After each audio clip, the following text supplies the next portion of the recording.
Fighting is going to resume out in Virginia when we start to slaughter each other on a mountain.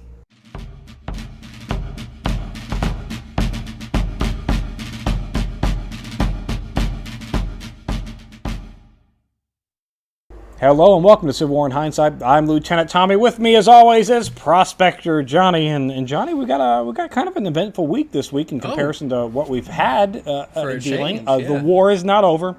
Oh, well, no, of course not. I don't think it's ever going to end at this point. This is just our perpetual thing that we're going to do for the end of time. Sounds like it, yeah. It's kind of. But where we it had feels some like. stuff happen. People. Yes, people getting some moves. People are making moves. People are getting shot, and as always, that casualty route just keeps.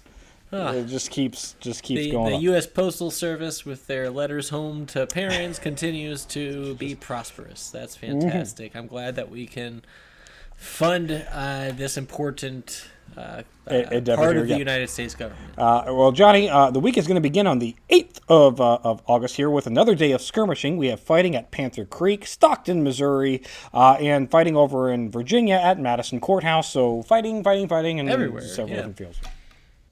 The Federal War Department has now made an issued law order that's going to prevent evasion of military duty and to suppress disloyal activities. So, yay, Dictator Lincoln. All right, so this is, I assume this is for deserters of the Army? Yeah, this is for deserters of the Army. Anybody who's, saying, screw the North. So me just saying Dictator Lincoln probably isn't going to...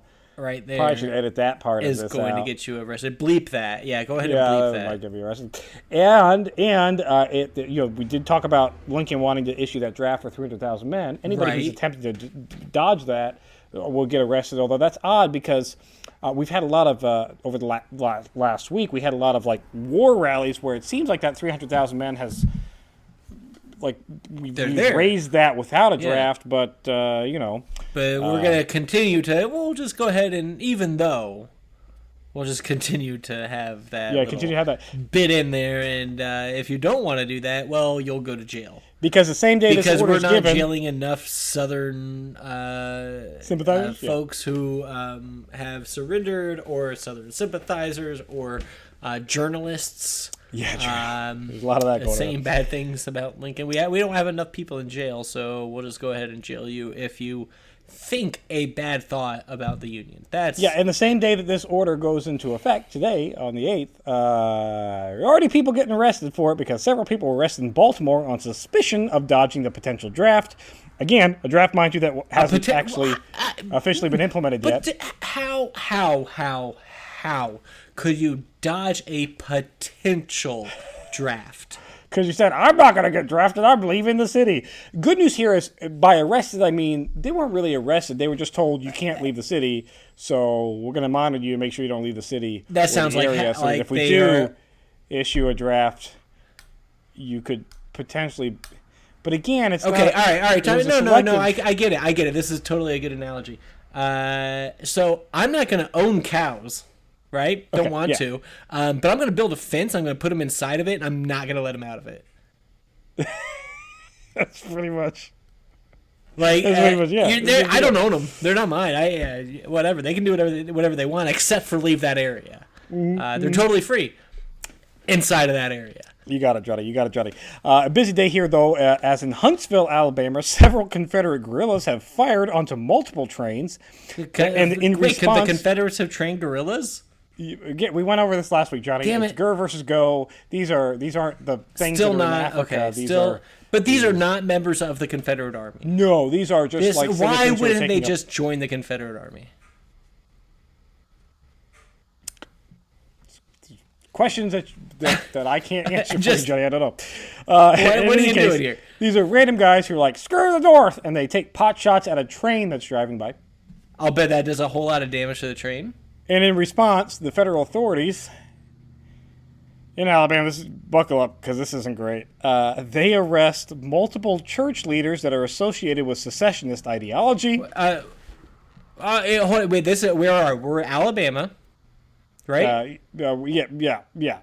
And there are these the authorities, the people who took pot shots? No, these are just church leaders who are like, screw the North, and we should secede, and we should own people because the Bible gives explicit directions on how to, Right. Yeah. buy and sell slaves. Yeah. Yeah. Yeah, that's like why the whole South seceded, did their whole thing and everything. And so those people are getting arrested now? So federal authorities in Alabama are arresting those church members, and then this is where it gets really good, Johnny. Okay. And they're putting those church members on every train to discourage the Confederates from taking pot shots at said trains in hopes that they wouldn't do so because they wouldn't want to hit church leaders. So their prison is just on a train. They just are constantly on a train. What kind of hell is that? Oh my God. Could you imagine just perpetually being on a train? You get to a station and they're like, all right, everybody off. Not you. You stay because you're going right back where you just came from. And I'll see you in 6 to 12 hours or whatever. This might be, out of all the ridiculous shit that we've talked about up to this point, this might be the icing on the cake of just ridiculousness. Now, matter of fact, the South loves their preachers, so I imagine this probably is effective, but there are some ethical questions. Effective here. does not make it right. Like I said, that's torture. It is legitimate torture to be perpetually on a train.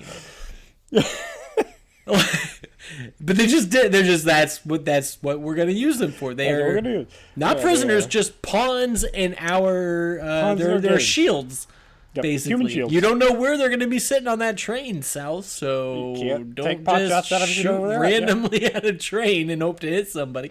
When they did it, did they hit anybody? No, from what it seems hard to do. It seems to shoot a moving train and do any damage. This is relatively effective of a strategy here. Moving on, Johnny, on the 9th of August, we have another battle, the Battle of Slaughter Mountain. So, oh God, good name. That sounds horrific. So Pope's army, General Pope of the Union, he's going to venture south from Culpeper towards Orange Courthouse in Virginia. Stonewall Jackson is laying in wait to attack other Union forces that aren't Pope's army, but he's going to wind up getting kind of caught in Pope's army's march here south. They just happen to cross paths. They kind of happen to cross paths here, yes. So Stonewall Jackson is laying in wait south of Culpeper at Cedar Mountain, a.k.a. Slaughter Mountain. So it's the Battle of Cedar Mountain / the Battle of Slaughter Mountain, depending on where you're at, what you want to name those mountains. Nathaniel Banks' corps of Pope's army is going to draw the first blood when they run across Jackson and successfully push back 2 of Jackson's corps. So Banks is vastly outnumbered here in this battle, and he's doing a pretty good job of pushing back those dirty rebels. Yeah. It wasn't until A.P. Hill arrives with the 3rd Corps of Jackson's division here that he's able to blunt Banks' attack and forces Banks to pull back to his original positions. Union is going to lose 314 killed, 445 wounded, and 622 missing or captured. To Confederates reported, 1,000? Again, this is going to become a common theme for us. The Confederates are reporting numbers, but not like we have 314 killed for the Union, 1,445 wounded, 622 missing. We have a very we have names associated with yes. The Confederates are going to report 1,341 men total casualties. That's missing, wounded, and killed. No idea as how many were specifics in that or actual necessarily specific numbers, but that's what they're reporting. Okay, so they just kind of took a swing at it and said maybe that's enough. Maybe that's what we got. It is important to note Banks only had 8,000 men during this engagement to what he faced of a force of 16,800 reported men. So 2 to 1. Yeah, 2 to 1, and he did it's a loss, but he did a fairly decent enough job here at this battle. Not going to discredit Banks here. This wasn't intended to be a full-scale battle. No, he stumbled upon somebody who, by the way, this Jackson guy seems to be pretty darn good. He's the good one so far in the Confederates. Of course, this is all relative to the crap that we have everywhere. But as the generals involved, he's probably one of the better ones so far. Yeah. And it's a shame to say that because he's a dirty rebel. And, garbage. And he's also But, partly good because he's like, I don't care about human life, lose them all. But he's winning, so I can't really discredit the man for winning. So Tommy, I've said it since we started this podcast. If you do not care about human life, you can accomplish anything. Anything's able to be accomplished. Yep. On August 10th, Confederate steamer named General Lee. It's going to be captured near Fort Pulaski. So, if anything, so we got Robert E. Lee. This should be the end of the war. We've got a boat that's named after the Confederate General Robert E. Lee. That's the same as having him. It's the same as having him. War's over. If you capture something with a namesake, everything with that namesake is officially captured. Yes. Maybe he should have made sure that boat was renamed. Automatically surrender because that's war's over. War's over. On August 11th, Confederate guerrillas are going to raid the city of Independence, Missouri, which is now no longer independent as it's now under their control. So it's now dependent Missouri. On the Confederacy. And Jackson is going to withdraw his forces towards Gordonsville, Virginia, because after that battle there at Slaughter Mountain, they realized that, Pope's army's on the move on a major offensive, and we best do something to blunt it, because we also have McClellan, who's not on the offensive, but moving back towards Washington, so we got to kind of sort of look at that, too. I wouldn't bother. They're wasting their time there. They don't know that. They don't know this, but they're wasting their time there. Like, I hope they don't get a hold of this video and get some intel on that, but McClellan ain't going to do shit. Yeah, they're wasting time there on that one. On the 12th, Morgan from Morgan's Raiders, he's going to raid again, and he's going to take Gallatin, Tennessee, with a... These are more of this is just guerrilla warfare bullshit. This is just a small band of... the Confederate armies. This is just like a small band of soldiers taking over a city that has no defenses. Yeah, pirates. It's land pirates. Land pirates. In response to independence being taken over, there is a Union expedition that's going to leave from Fort Leavenworth in Kansas to retake Independence. We'll see how that goes later on down the road.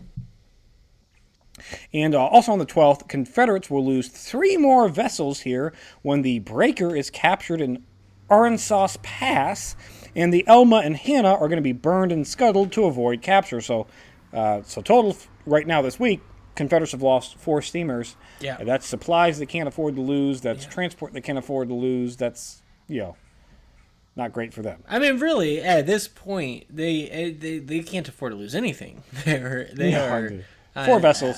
They're scraping the bottom of that barrel there, and trying to put together anything they can. And now they're losing.